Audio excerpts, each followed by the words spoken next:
नमस्कार दोस्तों, स्वागत है आपके अपने YouTube channel RP online classes पे। तो आज के इस वीडियो में हम लोग जानेंगे दोस्तों क्लास 10 पॉलिटिकल साइंस दोस्तों। ठीक है, क्लास 10 का पॉलिटिकल साइंस जो कि राजनीतिक शास्त्र, इसका हिंदी होता है पॉलिटिकल साइंस का। ठीक है दोस्तों, तो आज के इस वीडियो में चैप्टर नंबर 5 पढ़ेंगे, जो सोशल साइंस का एक बुक क्या होता है दोस्तों, राजनीतिक शास्त्र होता है। ठीक है, तो आज के इस वीडियो में चैप्टर नंबर 5 पढ़ेंगे, जो कि लोकतंत्र की चुनौतियाँ। ठीक है, लोकतंत्र की चुनौतियाँ दोस्तों, इसका ऑब्जेक्टिव क्वेश्चन पढ़ लेंगे दोस्तों, ताकि आपको एग्जाम में कहीं भी दिक्कत ना हो। जितने भी ऑब्जेक्टिव क्वेश्चन कराए जाएंगे दोस्तों, बहुत ही इंपॉर्टेंट सब कराए जाएंगे। ठीक है दोस्तों, अभी तक हमारे चैनल को सब्सक्राइब नहीं किए तो आरपी ऑनलाइन क्लासेस को सब्सक्राइब कर लीजिएगा दोस्तों, साथ में बेल आइकन दबा दीजिएगा। ठीक है, मेरा नाम रामप्रिय कुमार। आपको पढ़ने में कैसा लगा वो लास्ट में कमेंट बॉक्स में बताना है दोस्तों। कितने भी क्वेश्चन कराए जाएंगे, बहुत ही इंपॉर्टेंट क्वेश्चन कराए जाएंगे। ठीक है दोस्तों, तो स्टार्ट करते हैं दोस्तों। आज का क्लास बहुत ही इंपॉर्टेंट होने वाला है, वीडियो के लास्ट तक देखना है, तभी समझ में आएगा क्वेश्चन कितने आएंगे आपके एग्जाम में यहाँ से। ठीक है दोस्तों, सभी क्वेश्चन को बता देंगे कि कितने क्वेश्चन आपके एग्जाम में आ जाएगा यहाँ से, इस चैप्टर से पढ़ने के बाद। ठीक है दोस्तों,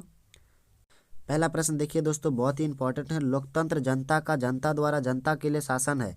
देखिए फिर से सुनिएगा, लोकतंत्र जनता का जनता द्वारा जनता के लिए शासन है, यह कथन किसका है दोस्तों, तो अब्राहम लिंकन का है। ठीक है दोस्तों, किसका, अब्राहम लिंकन का है, जो कि आपको बहुत ही इंपॉर्टेंट है दोस्तों, आपके लिए बहुत ही इंपॉर्टेंट है, आपको याद रखना है। ठीक है दोस्तों, अब देखिए क्षेत्रवाद की भावना का एक कुपरिणाम है, क्षेत्रवाद की भावना का एक कुपरिणाम क्या है दोस्तों, तो अलगाववाद है। क्या दोस्तों, अलगाववाद है। ठीक है, याद रखना है क्वेश्चन को, बहुत ही इंपॉर्टेंट प्रश्न। ठीक है, देखिए अगले प्रश्न क्या है, लोकतंत्र की सफलता निर्भर करती है, लोकतंत्र की सफलता निर्भर करती है दोस्तों नागरिकों की विवेकपूर्ण सहभागिता पर, नागरिकों की विवेकपूर्ण सहभागिता पर क्या करती है, निर्भर करती है। ठीक है दोस्तों, 16वीं लोकसभा में महिलाओं सदस्यों की संख्या कितनी थी। क्वेश्चन बहुत ही इंपॉर्टेंट है दोस्तों, इस चैप्टर से हम लास्ट में बताएंगे कितने क्वेश्चन आपको एग्जाम में पूछ देगा यहाँ से दोस्तों, 100% वही सब प्रश्न आ जाएंगे दोस्तों। ठीक है, देखिए सोलहवीं लोकतंत्र लोकसभा के में महिला सदस्यों की संख्या कितनी है दोस्तों, तो ये 35 है। ठीक है, याद रखना है कितनी है दोस्तों, 35 थी। ठीक है, अगले प्रश्न है दोस्तों कि क्षेत्रवाद की एक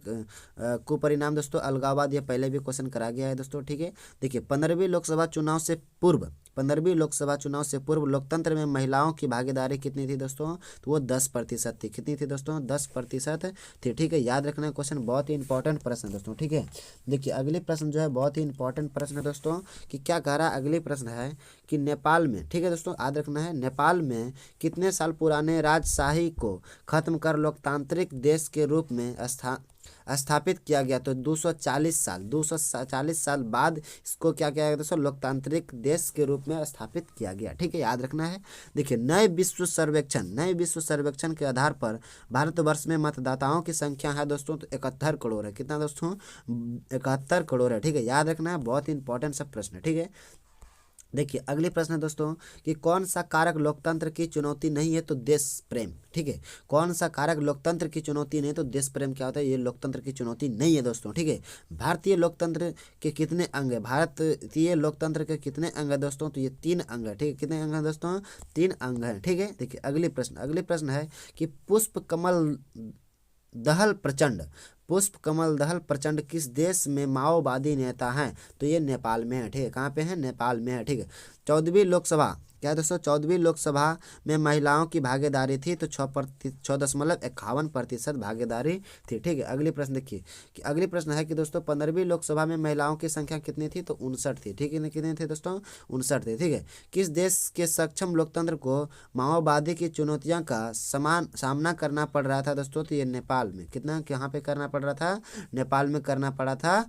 किसकी चुनौतियां दोस्तों, तो माओवादियों की। ठीक है, देखिए अगले प्रश्न है, जल संकट किस देश में लोकतांत्रिक चुनौतियां के रूप में उभरी, तो ये बोलीविया में। ठीक है, जल संकट के किस देश में लोकतांत्रिक चुनौतियां के रूप में उभरी, तो बोलीविया में। ठीक है, क्षेत्रवाद की भावना का दुष्परिणाम होता है, क्षेत्रवाद की भावना का दुष्परिणाम क्या होता है दोस्तों, तो अलगाववाद होता है। क्या होता है दोस्तों, अलगाववाद होता है। ठीक है, अगले प्रश्न देखिए, दुनिया के कितने हिस्से में अभी भी लोकतांत्रिक शासन व्यवस्था नहीं है, तो 1/4 दोस्तों दुनिया में क्या है, अभी लोकतांत्रिक शासन व्यवस्था नहीं है। ठीक है, देखिए अगली प्रश्न है कि कौन सा कारक लोकतंत्र की चुनौती है, तो जातिवाद क्या है, लोकतंत्र की चुनौती की, बहुत ही खतरनाक है, ये बहुत ही खतरनाक है। ठीक है दोस्तों, बहुत ही खतरनाक है दोस्तों। ठीक है, इसके लिए आपको बहुत ही चुनौतियों को सामना करना पड़ता है जातिवाद से। ठीक है, देखिए अगली प्रश्न है कि लोकतंत्र के मार्ग में सबसे बड़ी बाधा है, लोकतंत्र के मार्ग में सबसे बड़ी बाधा क्या दोस्तों, जातिवाद एवं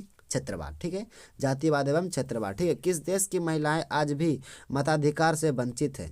तो सऊदी अरब, सऊदी अरब के जो है वहाँ पे मताधिकार से वंचित है, वहाँ पे ये वोट वोट नहीं होता है, ठीक है दोस्तों।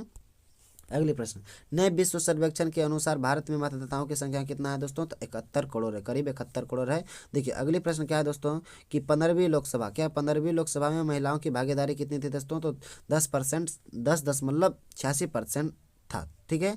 इतने भी क्वेश्चन कराए गए थे, बहुत ही इंपॉर्टेंट क्वेश्चन। हाँ दोस्तों, आपको बताना था कि इस चैप्टर से दोस्तों 5 ऑब्जेक्टिव, ठीक है, इस चैप्टर से एकदम हो बहू दोस्तों आपको 5 ऑब्जेक्टिव क्वेश्चन दोस्तों 100% आ जाएगा आपके एग्जाम में, ठीक है। याद कर लीजिएगा, दोहरा के पढ़ लीजिएगा ताकि आपको कहीं भी दिक्कत ना हो, ठीक है दोस्तों। आज अभी तक आप चैनल पे नए हो तो चैनल को सब्सक्राइब कर लेना है दोस्तों, साथ में बेल आइकन दबा के वीडियो को लाइक कर देना, दोस्तों के पास शेयर कर देना, ठीक है दोस्तों।